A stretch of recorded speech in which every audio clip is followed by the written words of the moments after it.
Woody go out there tonight and have great stuff. You see his arm really turn around. It really showed 3 pitches. A very good fastball, a very good slider tonight, and a changeup, especially with the one left-hander they had out there. He showed the changeup. So I think really the only thing the only mistake he made tonight was the drop at first base, and that really hurt us.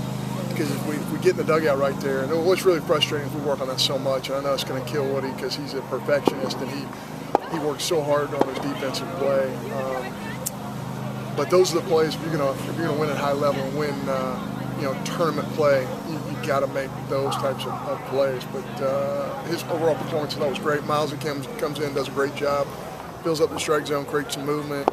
I think if he could have one pitch back, it'd be an 0-2 that was in the middle of the field. But outside of that, he was outstanding. Really created some sink and some tilt with his fastball, and we're going to need him to do that, especially against a club that has an 8-man right-handed lineup. I think he really salivates and gets excited when he sees all those right-handers stacked up on one club. And certainly we needed him to elongate his performance tonight because it's a 4-game set. You really want to hold your bullpen intact.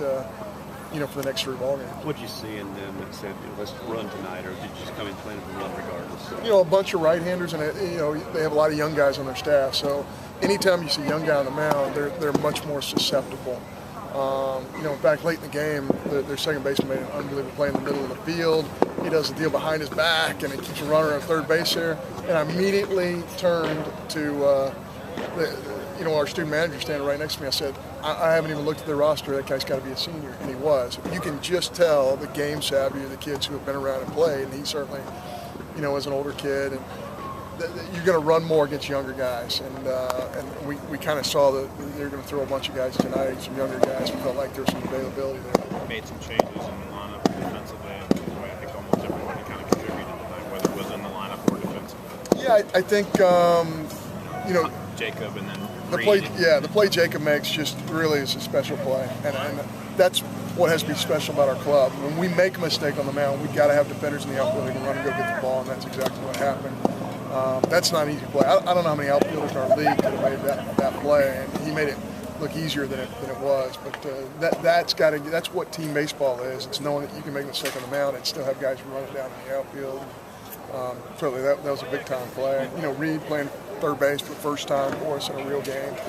I thought he did a nice job. I'm sure he's a little jittery, a little nervous, and he'll move beyond that. But he's going to be a great player in our program, and we've got to keep involving him because he's really the future. He's going to be a great player. Do you feel like Cal Hahn's kind of making a step forward at shortstop for you, or is that still kind of unsettled? Yeah, I think we're still, Britton's still a factor there, and for sure. I think both those guys are going to end up playing, but Kyle has done a great job, and we're evaluating during practice and during games. And Kyle, I think, has just earned opportunities to play shortstop. And he's a guy. He doesn't have tremendous power, but he can put the barrel there. He can move runners. He's a very good runner. So by no stretch of the imagination have we given up on Britton. He's a guy who's going to play and going to play tomorrow. But we need to include Kyle Hahn because he's a really good player. Against a bunch of new pitchers, you were able to get a lot of bases on balls, patience to the plate, just work the count. Still some swing and miss, but it was better tonight. Yeah, I thought we did a better job. I don't even know how many punch outs we had, but we had 4 punch outs, I guess. But yeah, we did a better job with that tonight. I thought we controlled the strike zone a little bit better. And I think what's happening, especially like Jake Bickerson early on, is taking huge swings, trying to, really not letting the game come to him. And I think gradually that's starting to happen for us, is we're letting the game offensively come to us instead of trying to force it to happen. I think it was the 7th inning. Westray came up with a guy on second, and he powered a ball out to right field, muscled it out there. Is that the kind of thing you're talking about, playing to your identity, yeah, and just not let it softball happen. happening? Yeah, when Wes gets big and really swings hard, it just doesn't happen for him. Down the stretch last year, he's so good because he just put the barrel, barrel placement's everything. When you go to effort, it just isn't going to happen. And, that's just a normal thing. I think a lot of clubs struggle with that early, because, especially in our league, because nobody's watching. All of a sudden there's 4,000 or 5,000 people watching.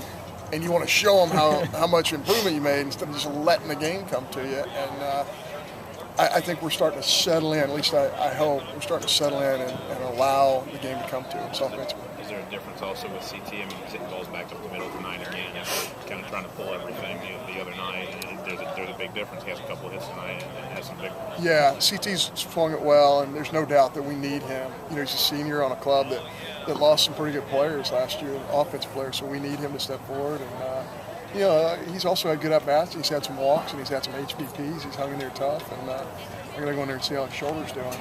But, you know, he's doing everything he can to help our club win, and that's what the seniors got to do. You'll start with Fitz tomorrow. Any thoughts about Yeah. this? Let the game play and decide. Yeah, I think for now we're going to start Fitz. We might switch him in the second game, but for now we're probably going to pitch Fitz, and it's going to depend a little bit on our catching situation. Who's going to catch that first ball game? So that's another thing I wanted to mention. Collins, I thought, was brilliant tonight for a freshman. You know, who's really starting, I guess, his third game at the Division I level. I mean, that's a high level. It's a high level performance from a young baseball player. And I think, you know, like Reed and Humphreys, he is going to be a great player. I don't know if you'd admit this, John, but is he looking in the dugout or is it this game? Behind the plate?